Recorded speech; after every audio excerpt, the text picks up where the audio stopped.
এই হচ্ছে AGT live 24/7। This is AGT Live 24/7। আমি ওই ডিএমের সঙ্গে কথাবার্তা বললাম, তারপরে সুদীপ বলবো কর্তৃপক্ষের সঙ্গে কথাবার্তা বলি, ডিএমও আসছে এখানে। আচ্ছা আচ্ছা, ওটা আসলে না, ওখানে উদ্ধার কাছে চলছে। এদেরকে দুপুরবেলা বলা হয়েছিল তোমরা চলে এসো নিরাপদ জায়গায়, আসেনি, ভাবিনি। এখন চিৎকার চেঁচামেচি শুরু হয়েছে, ফোন আসছে বারবার। এখন যখন এখানে নয়নামুড়া থেকে ফোন আসছে, ওখানে আটকে আছে ইন্দ্রনগরের এই জায়গায় কিছু আটকে আছেন, ঋষিকলোনি ভাটিবন ঋষিকলোনি আটকে আছেন। এখন আরেকটা বোট আমরা আনছি মোহনপুর থেকে। আমি মোহনপুর এসডিএমের সঙ্গে কথাবার্তা বললাম, ডিএমের সঙ্গে কথাবার্তা বললাম, আরেকটা বোট এক্ষুনি আসলে ওই নয়নামুড়া ওটা উদ্ধার কার্য শেষ করে তারপর ওই ঋষিকলোনি ওখানে নিয়ে যেতে। এখন পরিস্থিতি কীরকম রয়েছে? এই জায়গাটা হচ্ছে দক্ষিণ ইন্দ্রনগর, এটা হচ্ছে দক্ষিণ ইন্দ্রনগর বাঁধ। এটা হচ্ছে এই একটা পাড়া, এই কাটাখাল, ওদিকেও খাল, ফেসে গেছে। এখন পরিস্থিতি কেমন ওই এলাকার পরিস্থিতি? দেখুন নদীর জল বাড়ছে, ওখানে এই গলার উপর দিয়ে জল বইছে, প্রত্যেকটি ঘর জলের তলায়। ছোটো ছোটো বাচ্চা মহিলারা কাঁদছিল, বসে থাকতে পারেনি। এই ছুটে এসছি এদের উদ্ধার কার্যে। রাত প্রায় 2:30 বাজে, মানে আর কতগুলো পরিবার রয়েছে এখানে? এখানে আরও প্রায় 20-25 জনের মতো রয়েছে। আরও ধরুন 2-3টা ট্রিপ লাগবে। এটা শেষ করার পর এই বোটটা নিয়ে এখানে উদ্ধার কার্য আরও কয়েকটা পরিবার ভেসে গেছে। আরেকটা বোট আসছে, ওটাকে আমরা পাঠাবো ওই নয়নামুড়া কালীবাড়ির ওখানেও 3-4টে পরিবার ভেসে গেছেন। এটা সেরে এই বোটটাকে আবার পাঠাবো ঋষিকলোনি, ভাটিবন ঋষিকলোনি। ওখানে প্রচুর লোক ভেসে। আপনার বিধানসভা এলাকায় কীরকম ক্ষতি হয়েছে এবং ক্ষতির পরিমাণ তো আমার বিধানসভা এলাকার কাটাখালটা হচ্ছে আমার বিধানসভা এলাকার দিয়ে যায়। তো কাটাখালের পাড়ে যতগুলো বাড়িঘর আছে সবাই ক্ষতিগ্রস্ত। এমন কোনো জায়গা নেই যেখানে যে বাড়িটা জলের তলায় যায়নি। মানুষের দারুণ ক্ষতি হয়েছে। এখন মেন মূলত হচ্ছে মানুষের জীবন যাতে আমরা বাঁচাতে পারি সেটাকে সেই উদ্ধার কার্য এখন চলছে। ক্ষয়ক্ষতি তো মানে হিসাব ছাড়া, পরবর্তী সময় সেটা হিসাব করা যাবে, কিন্তু অ্যাকচুয়ালি প্রাইমারি আমাদের কনসার্ন হচ্ছে মানুষকে কীভাবে উপর থেকে আনা যায়। তাদের কোথায় শেল্টার দেওয়া হচ্ছে? এদেরকে একটু আমরা ইন্দ্রনগর কালীবাড়িতে শেল্টার দিচ্ছি। এখানে একটা ক্লাবও রয়েছে, কিন্তু ক্লাবে অনেক প্রচুর লোক, প্রায় 700 কোনো জায়গা নেই।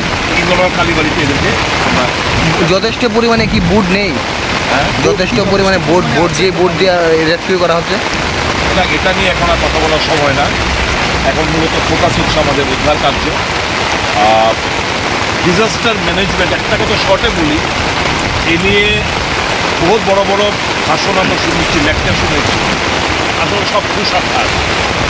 আজকে এই বন্যায় একটা জিনিস প্রমাণ হয়ে গেছে, ডিজাস্টার ম্যানেজমেন্টের নামে সরকারের যে কিছুই নেই, আজকে একদম জলের মতো পরিষ্কার হয়ে গেছে।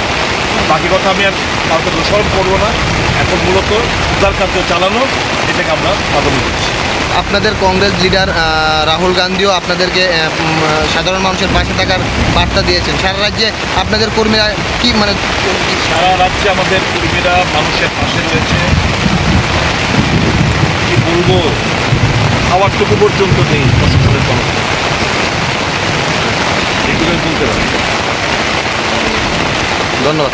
আমাদের ছেলেরা উদ্ধার কার্যে মানুষের পাশে, মানুষের বাড়িঘরে খাবার পত্র থেকে শুরু করে মানুষের পাশে রয়েছে, এবং আমাদের রাহুল গান্ধীর মল্লিকার্জুন খাড়গে এটি আমাদের ইনস্ট্রাকশন যে মানুষের পাশে থাকবো, এই দুঃসময় মানুষের পাশে থাকা।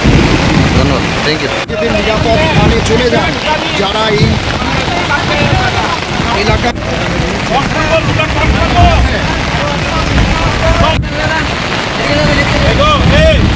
কালীবাড়ি যাও, কালীবাড়ি যাও না, কালীবাড়ি যাও।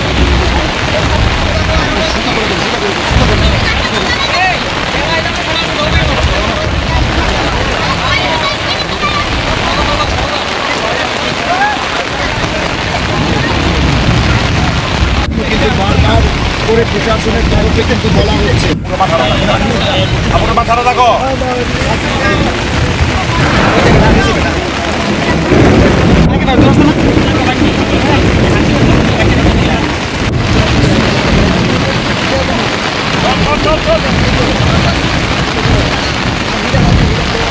ওই সাথীরা ধরো।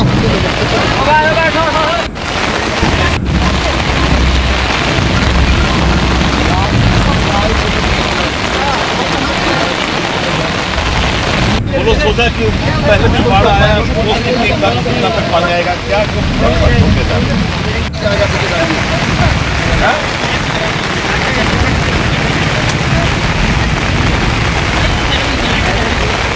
হ্যাঁ কো তোমরা কালীবাড়ি যাও কালীবাড়ি যাও